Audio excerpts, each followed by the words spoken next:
One wrong word, one wrong move, and everything changes. Here are 10 Supreme Court rulings just shattered decades of police procedure, flipping the rules for every gun owner in America. And rule number 1? It hits so hard that police departments are quietly rewriting their training programs. In the dead of night, if you're carrying and don't know these rules, your next routine stop could spiral from calm to chaos in seconds. The law just changed beneath your feet.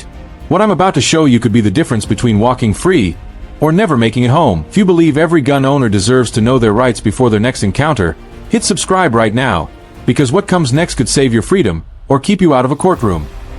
Rule number 10, the Silent Shield Protocol. This isn't just a rule, it's a legal superpower hidden in plain sight. Because when an officer starts crossing the line, this single phrase becomes your constitutional force field. Say this, word for word. Officer, I am invoking my Fifth Amendment right to remain silent, my Sixth Amendment right to an attorney, and I do not consent to any searches or seizures. That's it. No arguing. No explaining. Just that. The moment those words leave your mouth, the entire encounter legally transforms. Anything they try to gather after that, statements, evidence, even body cam footage, can collapse in court. Any confession pulled out of you becomes legally toxic. And if the officer keeps pushing, he's not enforcing the law anymore, he's violating the Constitution. Under the Martinez versus Thompson ruling, those violations can now trigger full judicial review. And I've personally seen that single phrase turn felony arrests into dismissed charges, and wrongful detentions into six-figure settlements. But here's the golden rule: once you invoke your rights, you stop talking. Because silence isn't weakness, it's your shield, and under this new Supreme Court framework, it might be the most powerful weapon a law-abiding gun owner has. And that brings us to rule number 9, the moment where everything can go wrong before a single word is spoken. Because the fight for your freedom doesn't start in court. It starts the second you see those blue lights in your mirror. Rule number 9. The preemptive documentation strike. This one's deceptively simple, but make no mistake, it's the difference between freedom and a lifetime behind bars. And it only takes 3 taps on your phone.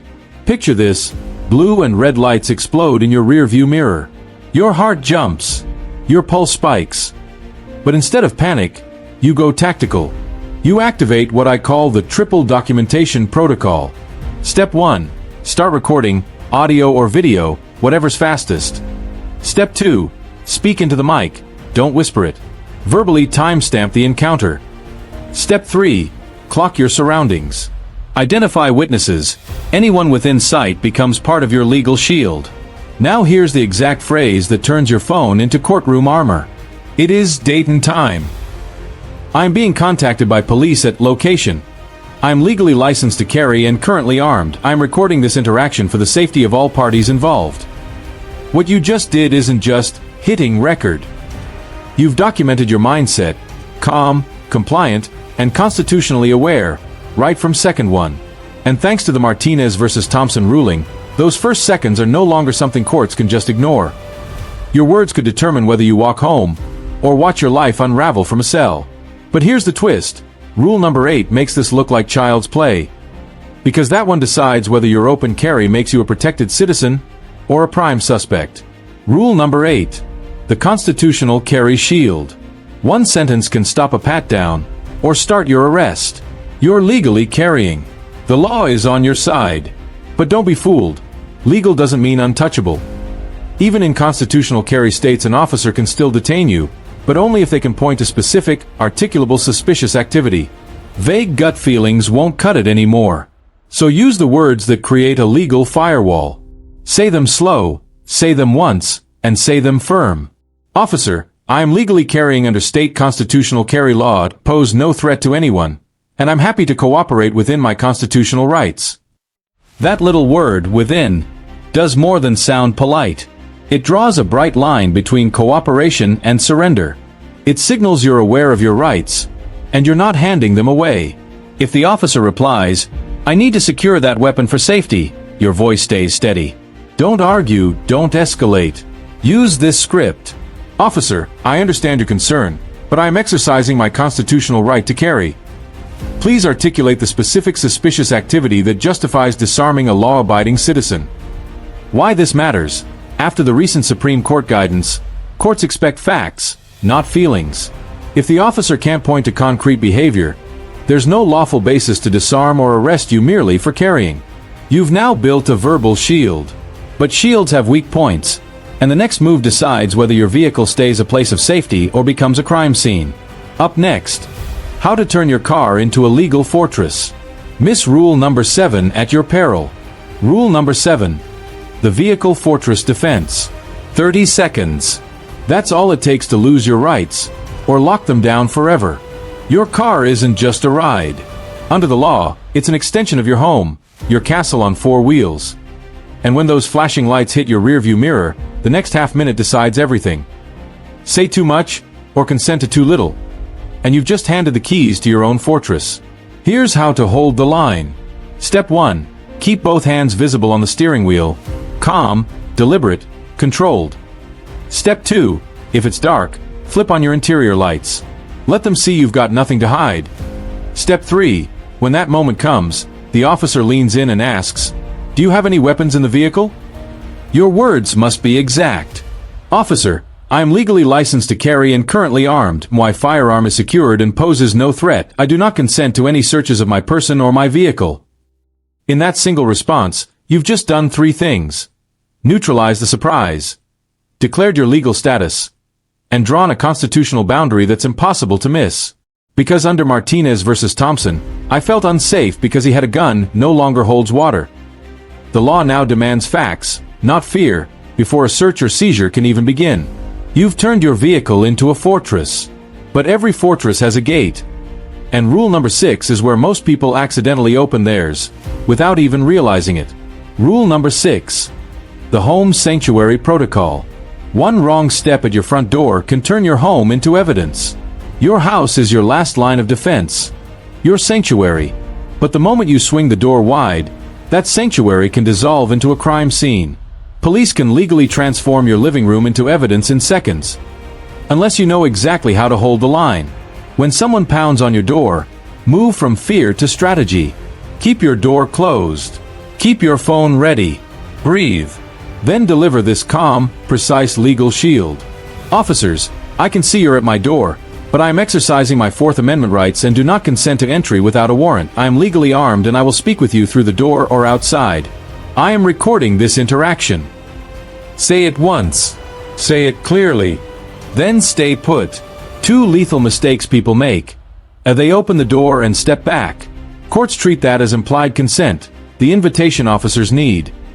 They shout, panic, or move suddenly. That turns a lawful encounter into a chaotic one in an instant.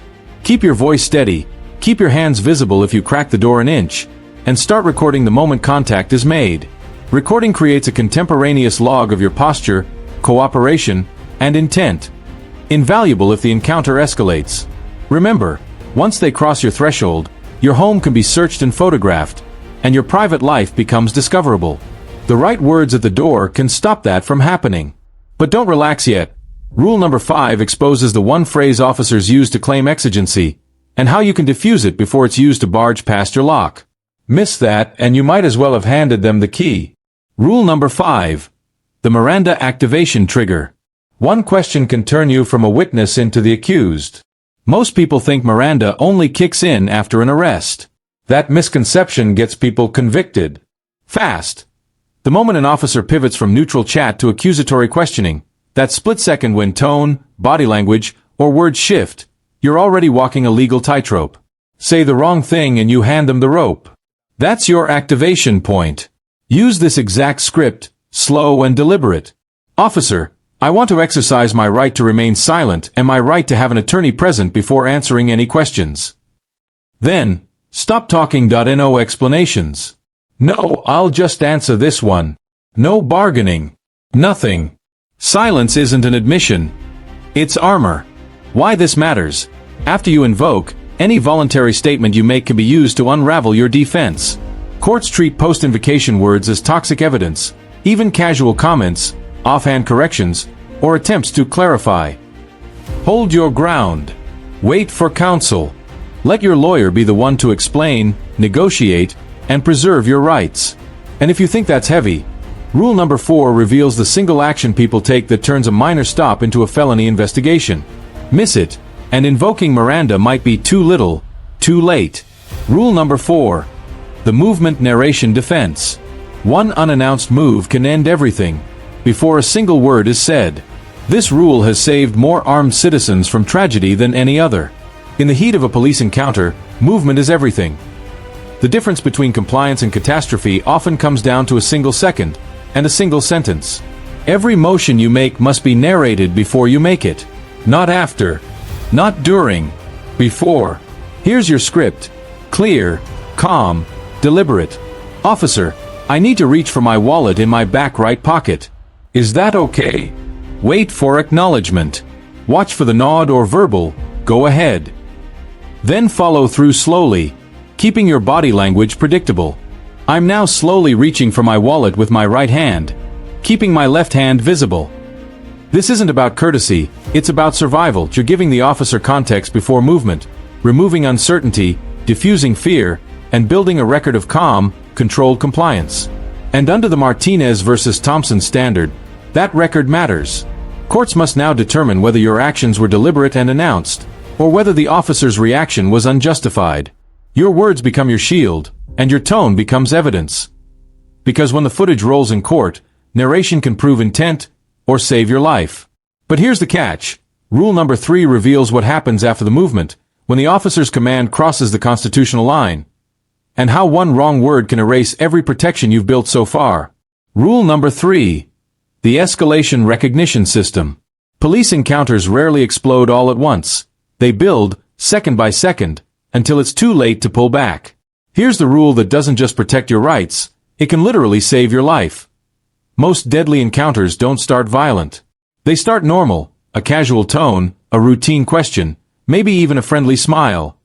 Then something shifts. Subtle. Dangerous if you spot it early. You can stop disaster before it ever begins. Watch for these red flags of escalation. They're not random. They're a pattern. The officer's tone changes. Calm becomes clipped. Polite becomes commanding. Questions turn into demands. Would you becomes do it now. His hand drifts toward his weapon, or he subtly repositions to gain control. He starts ignoring your clearly stated rights, brushing off your lawful statements or deflecting accountability. When you see 2 or more of these signs, it's time to shift gears, immediately. Activate what I call defensive compliance mode. Deliver this line exactly as written, slow and measured. Officer, I can see this situation is becoming tense. I want both of us to be safe, I'm not resisting, and I'm trying to comply with all lawful orders within my constitutional rights. Those 2 words, lawful orders, are your anchor. They signal to the officer, and to any camera recording the event, that you understand the boundary between obedience and legality. T reframes the moment. You've asserted your rights without aggression, kept control of your tone, and preserved your defense if things spiral. Because under modern review standards, body cam footage and witness testimony don't just capture what happened, they capture how it happened.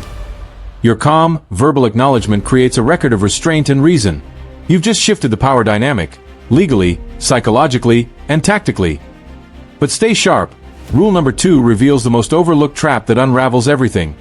The false command tactic. Point 1 wrong reaction to it, and every safeguard you've built so far can collapse in an instant. Rule number 2. The disclosure decision matrix. One careless word can flip a calm stop into a fight or flight reaction. This rule determines whether your firearm is your last line of defense, or the trigger that ends everything. Disclosure isn't moralizing, it's tactical.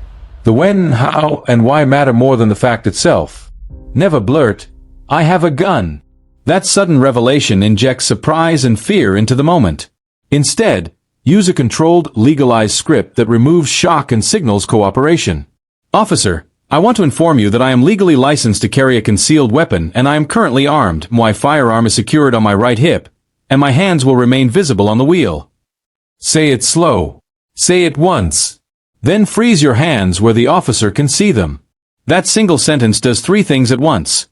It removes the element of surprise, it reassures the officer the weapon is secured, and it documents your intent to comply. But timing changes everything.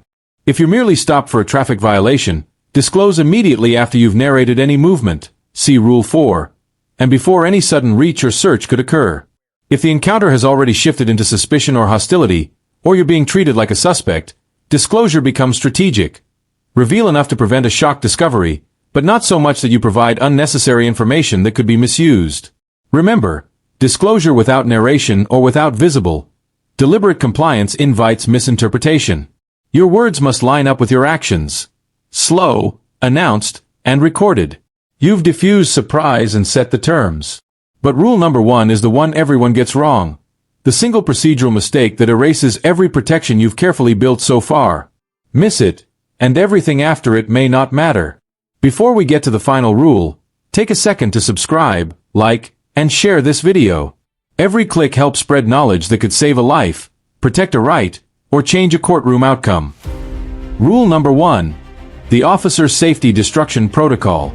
For decades, 2 words silenced gun owners and shielded unlawful power. But that era just ended. Before now, officers had a magic phrase that could override your rights, your training, even your constitutional protection: officer safety. Those 2 words were untouchable, the ultimate legal shield. They justified searches, disarmament, and even use of force without proof or accountability. But that's over. In the landmark Martinez versus Thompson decision, the Supreme Court shattered that shield once and for all. From now on, I felt unsafe isn't enough. Officers must show that their safety concern was specific, articulable, and objectively reasonable. No more vague fear. No more hidden justifications. So when an officer tries to limit your rights under that old excuse, your response must be calm, firm, and exact. Officer, I understand safety is important, but I need you to articulate the specific behavior or circumstance that justifies restricting my constitutional rights. That one sentence is a legal detonator. If they can't give a specific reason, their action is unconstitutional. And that opens the door to dismiss charges, civil lawsuits, and even criminal accountability. For the first time in decades, the law recognizes that your rights don't disappear in the name of safety. You now have the tools, the tactics, the words that could mean the difference between walking free or becoming another headline. If you've made it this far, you're already ahead of most gun owners in America. These 10 rules aren't just legal advice, they're survival protocols. This information could save even one person's life or freedom. Then subscribing, liking, and sharing this video isn't just support. It's your moral duty to help defend the Constitution itself. Because the next traffic stop, the next knock at the door, the next routine question, could happen to you.